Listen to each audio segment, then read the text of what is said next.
అయితే కారణము అనేక విధానాలుగా ఉన్నాయి కారణాలు. అయితే దానిని గూర్చి గ్రంథము కూడా మాట్లాడిందా అంటేనో గ్రంథము సైతం మాట్లాడింది. దేని కొరకు? ప్రభు అయినటువంటి యేసుక్రీస్తు వారు తిరస్కరించబడతాడు అనేటువంటి సంగతిని గురించి గ్రంథం మాట్లాడింది. కారణం ఏంటంటే అనేకులు ప్రభు అయినటువంటి యేసుక్రీస్తు వారిని గురించి అపార్థం చేసుకుంటూ ఉన్నారు.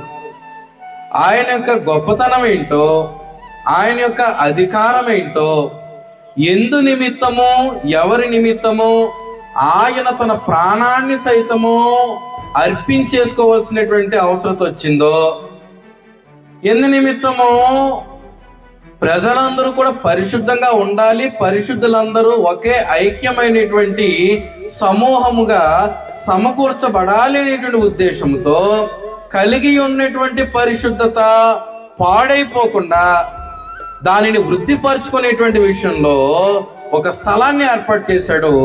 అదే ప్రభు తన స్వరక్తం ఇచ్చి సంపాదించినటువంటి ఒక్కటైనటువంటి క్రీస్తు ప్రభు యొక్క సంఘము. అది ఎందుకు స్థాపింపజేశాడో, ఎందుకు ఏర్పాటు చేశాడో ఇవేమి కూడా ప్రజలకు తెలియట్లేదు.